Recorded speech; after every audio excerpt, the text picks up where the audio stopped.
माध्यम आईएएस के द्वारा पीएसआईआर की जो सीरीज शुरू की गई है, उस सीरीज का एक भाग यह भी है कि हम प्रीवियस ईयर के क्वेश्चनों का डिस्कस करते हैं और उस डिस्कस की श्रृंखला में या उस प्रीवियस ईयर के पीएसआईआर यानी political science and international relation की श्रृंखला में जो क्वेश्चन का डिस्कस चल रहा है वह 2025 का पहला क्वेश्चन है।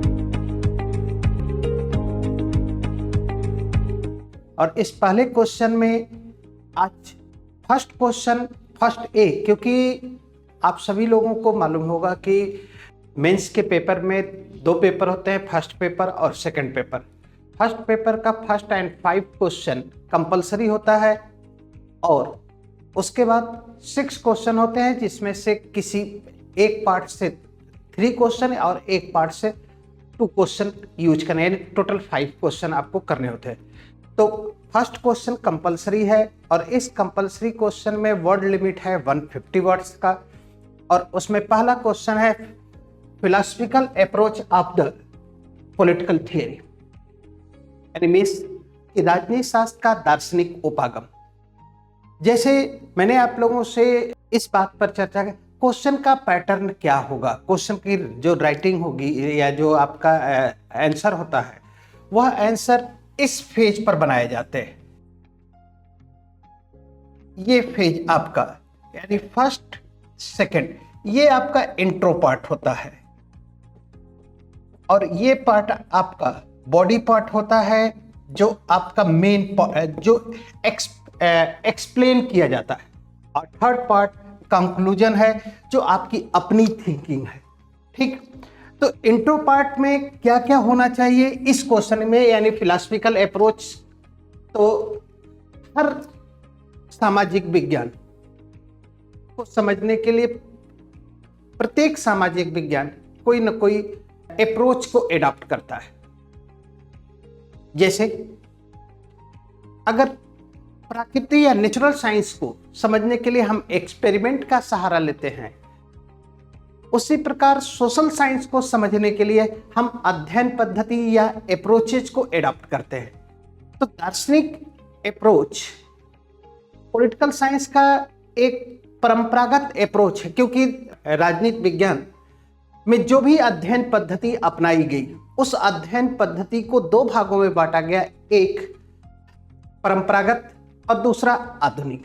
आधुनिक उपागम का मतलब कि द्वितीय विश्व युद्ध के पश्चात जो राजनीति को क्रियात्मक रूप में स्थापित करता है, राजनीति को व्यवहारवादी दृष्टिकोण जो नेचुरल साइंस के रूप में स्टेबल।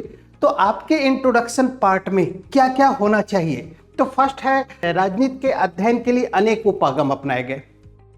क्लियर, ये पॉइंट आप हो सकता है स्टार्टिंग ले सकते हैं। विभिन्न राजनीतिक विचारक अपने अपने अध्ययन पद्धति के माध्यम से राजनीति का अध्ययन किया, ये भी एक सही है। अध्ययन पद्धति के आधार पर राजनीति के जो नेचर है, राजनीति की जो संरचना है उसको समझा जाता है और राजनीति के अध्ययन पद्धति की जो स्थिति है उस स्थिति को राजनीति के उपागम को हम परंपरागत और आधुनिक उपागमों के बीच विभक्त करते हैं। आपका इंट्रो पार्ट इससे आप बना सकते हैं, यानी मीन्स कि आपके इंट्रो पार्ट में ये चारों पॉइंट मेंशन होना चाहिए। Many approach have been adopted to study of politics. Different political thinker have studied the politics in their own ways. Third point है the nature, structure, function and form of the politics are understood based on the method of the study. एक point ये चीज। तो intro part में आपका ये intro part है, इस इंट्रो पार्ट को यूज किया जाए। तो अगर इंट्रो इन चारों पॉइंट में आपके इंट्रो में, ये कोई जरूरी नहीं है कि ये चारों पॉइंट आपको हो, लेकिन इसमें से 2 से 3 पॉइंट आपके इंट्रो पार्ट में होने चाहिए। अब बॉडी पार्ट में क्या आएगा इसका कि इस क्वेश्चन का, तो बॉडी पार्ट है परंपरागत उपागम या ट्रेडिशनल, क्योंकि सेकेंड वर्ल्ड वॉर के पहले ये टीपीएस है और ये एमपीएस है। यहां पर इंपॉर्टेंस द वैल्यूज और इंपॉर्टेंट द फैक्ट। ठीक, enemies valueless and fact based concept है। यहां पर वैल्यू को इंपॉर्टेंस दिया जाना चाहिए, एनिमीज कि यहां पर डिडक्टिव मेथड को एडॉप्ट किया गया है, ठीक, जिसमें पहले से किसी विचार को एक्सेप्ट किया, मान लिया जाता है, तार्किक रूप से एक्सेप्ट किया जाता है, उसके बाद उसको अपने तर्क के माध्यम से सिद्ध किया जाता है। इस थियरी इसको एडॉप्ट किया गया मीन्स कि प्लेटो, रूसो, कांट, हीगल, बोसांके आदि समर्थकों ने, और इसने दार्शनिक पद्धति को राजनीति विज्ञान को नीति शास्त्र से जोड़ दिया, यानी एथिकल वैल्यूज को ज्यादा से ज्यादा इंपॉर्टेंस दिया जा रहा है फिलॉसफिकल अप्रोच में।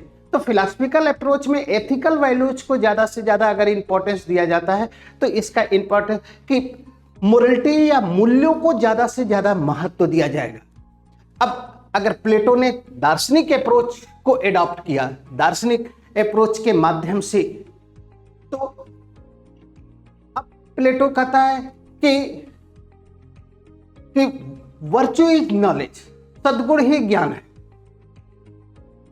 इस ज्ञान, इस वर्च्यू की स्थापना करने के लिए अपनी पुस्तक रिपब्लिक में, जो आप अपने कंक्लूजन पार्ट को लेकर चलेंगे, कंक्लूजन पार्ट में आपका क्रिटिसिज्म भी आता है, और उस क्रिटिसिज्म, तो अगर प्लेटो ने वर्च्यू इज नॉलेज के बेस पर कि ज्ञान ही सद्गुण है, और उस सद्गुण के बेस पर प्लेटो अपनी पुस्तक रिपब्लिक में जस्टिस बेस्ड जिस आइडियल स्टेट का इस्टेब्लिशमेंट करता है, उस आइडियल स्टेट का जो शासक है दार्शनिक है, और दार्शनिक राजा को अपने प्रतिबंधों से मुक्त कर देता है। तो ऐसी स्थिति में उस ज्ञान के आधार पर, यानी दार्शनिक जो तत्कालीन समय का सबसे बड़ा ज्ञानी है, उसके स्थिति को लिया जाता है, और उस पर किसी भी प्रकार का प्रतिबंध इसलिए नहीं लगाया जाता है। अगर उस ज्ञानी या दार्शनिक राजा के ऊपर कोई प्रतिबंध लगाया जाता है तो उसके ज्ञान पर संदेह होगा, किसी भी प्रकार के प्रतिबंधों से मुक्त है, और ये कहा जाता है कि ये सब जो कुछ भी करेगा अच्छा करेगा, इसलिए ज्ञानी फिलासफर किंग के ऊपर दार्शनिक नहीं होता। क्रिटिसिज्म बेसिकली व्यवहारवादी करते हैं या मॉडर्न अप्रोच के लोग करते हैं, और उस अप्रोच के अंतर्गत कहते हैं कि ये काल्पनिक है, यूटोपियन है। इसलिए जब प्लेटो ने इस थियरी को कहा तो कहा जाता है कि Plato was the first utopian thinker या फिलासफर, यानी मीन्स कि आदर्श राज्य। और प्लेटो खुद अपनी पुस्तक में जिस आइडियल स्टेट की बात करता है, वह कहता है कि आइडियल स्टेट में हम जिस आइडियल स्टेट की बात अपनी पुस्तक रिपब्लिक में किया हूँ, वह रिपब्लिक का आदर्श राज्य इस पृथ्वी पर संभव नहीं। इसलिए अपनी दूसरी पुस्तक लॉज और स्टेट्समैन में जाकर उसने सब आइडियल स्टेट का एस्टेब्लिशमेंट करता है। थर्ड पॉइंट है कि दार्शनिक पद्धति के स्वप्नलोकीय, और ये आदर्शों, यानी मीन्स कि आइडियलिस्टिक है तो आदर्शों पर होगा और वास्तविकता से दूर होगा। तो इस टिप्पणी में, यानी जो पहला क्वेश्चन है, इतने पॉइंट लेकर आप अपनी टिप्पणी को पूरा कर सकते हैं।